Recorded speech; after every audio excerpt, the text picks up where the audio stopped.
Now, let me make sure I address why this is in a vertical format. I was actually going to edit this into a short, but after going through this entire process, I said, nah, let's go ahead and make this into a full-on video tutorial of what not to do, what to do, and what to avoid. So if you are ready to learn a little bit about my experience with Susu, then stay tuned.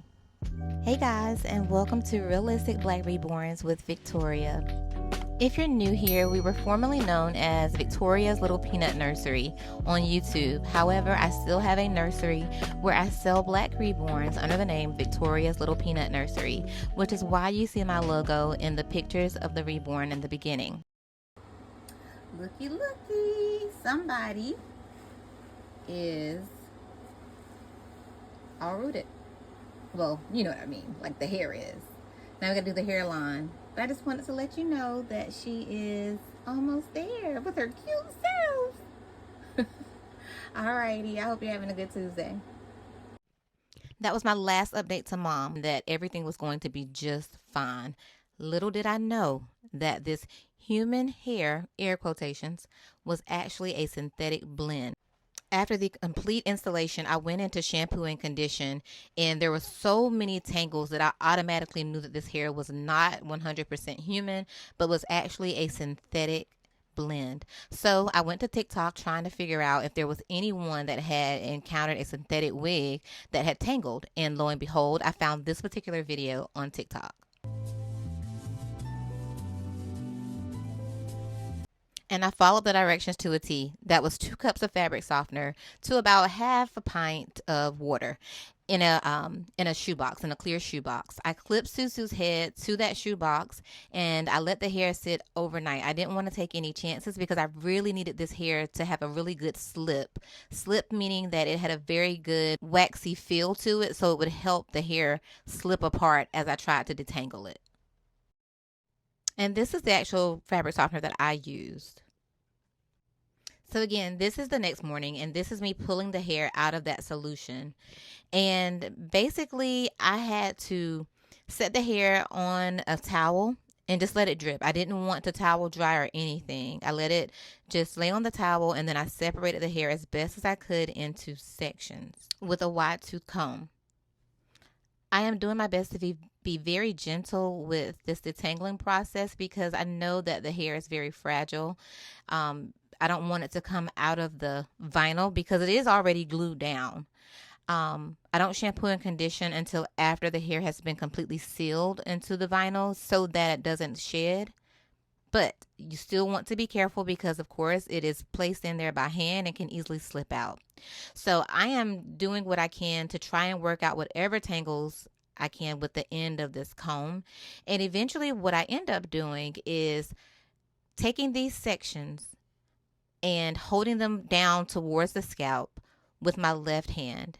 And then I'm using my right hand to continue to work from the ends of the hair up to where my left hand is as carefully as I can. So again, that I don't rip hair out of the vinyl.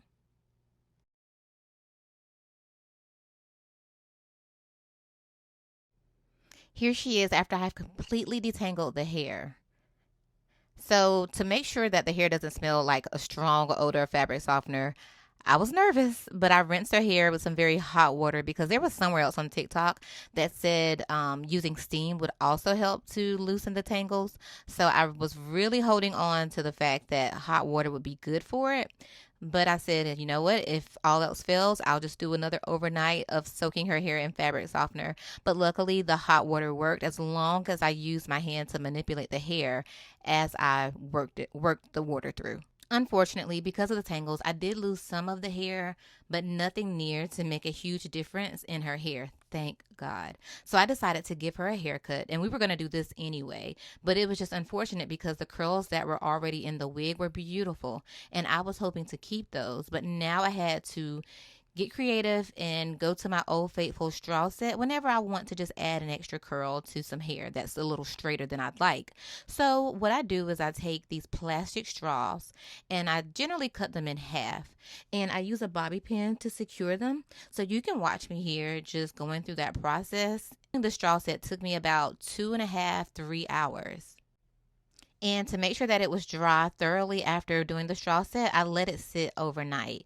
But let's just go ahead and take a peek at my first time doing the straw set. Yes, you heard me right. First time. So there is another time that we'll see in just a little bit.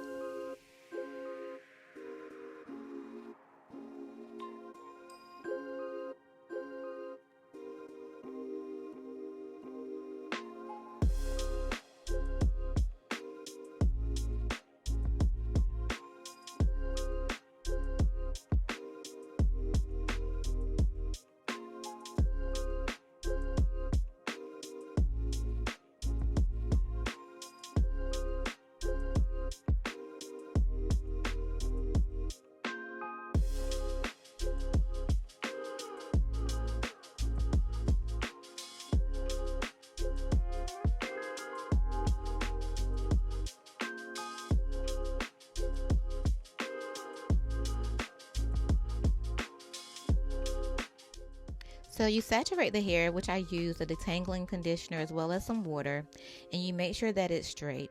And then you take the half straw and you start from the very end, and you take the ends of the hair and just wrap it around tightly, and then you spiral upwards towards the scalp. And as far as products, that's normally all you need. But because this hair was such a bad grade of hair, here I am attempting to use some more conditioner to help me get the end secured around the straw. The hair would not really take the moisture, so I would say that this hair is not porous at all. And so therefore I had to use more of the detangling spray to try and get this hair as saturated as possible so it would lay very good and flat against the straw. I'm struggling, y'all, at this point. I really am.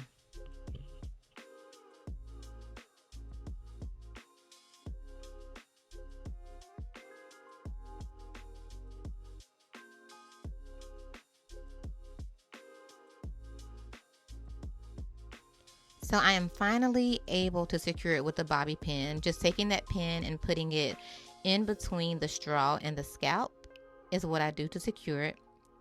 And I just knew that I could not go through the rest of this hair with just the leave-in conditioner and the water. I needed something else.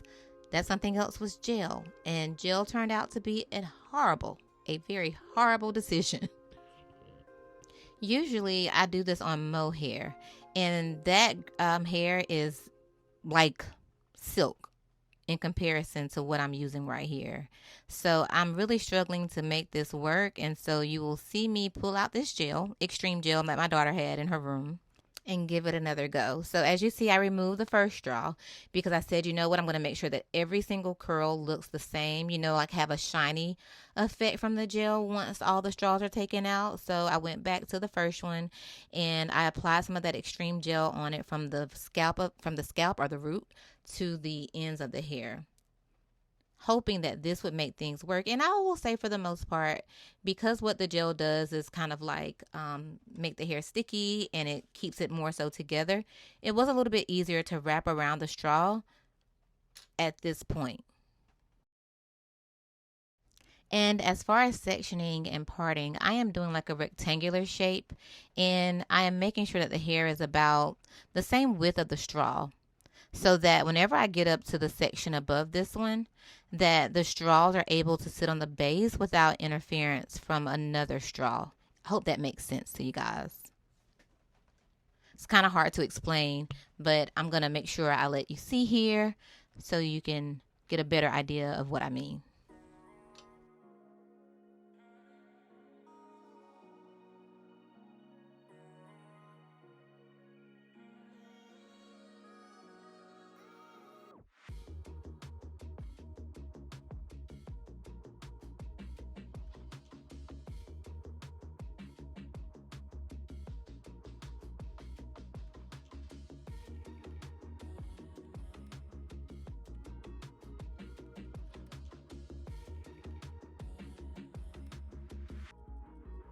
So the next morning, I noticed that there are white pieces in the hair, white flakes, and of course this is gel.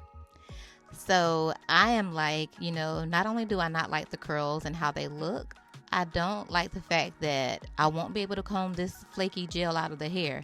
So what I do is go back into the house and I rinsed the hair out. And I think because the curls, which were mostly at the ends of the hair, have been cut, it was a lot easier this time to shampoo it. I did not have the mats and the tangles like I did before, thank goodness.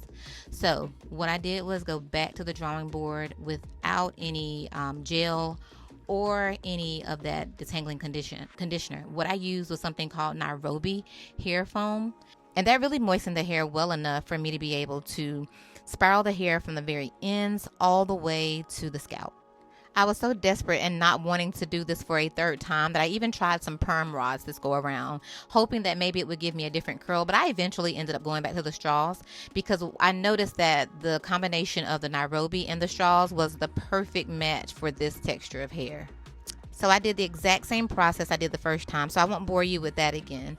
But at this point, I am just removing those straws, and you can see the curl definition in the hair a little bit better. Unfortunately, I didn't get a good glimpse of the hair with the flaky gel in it the first go around, but doesn't matter. We're here now.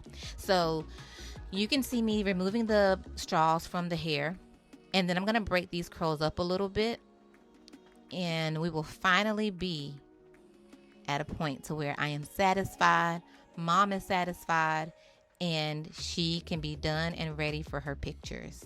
Before I leave you, I just want to say thank you for the grace and watching it in this vertical format.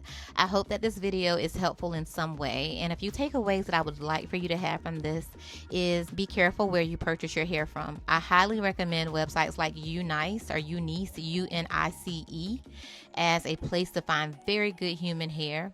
And I would also suggest that you make sure you're communicating with your customer at each and every point, be it good or bad points, because you want to make sure that they are aware of everything that's going on. You want to be sure that you keep those open lines of communication. And if all else fails and you have the time and your customer wants you to, redo it with actual human hair from a reputable site. Thank you guys so much for watching. Thanks for the grace, and I will see you in the very next video. Take care.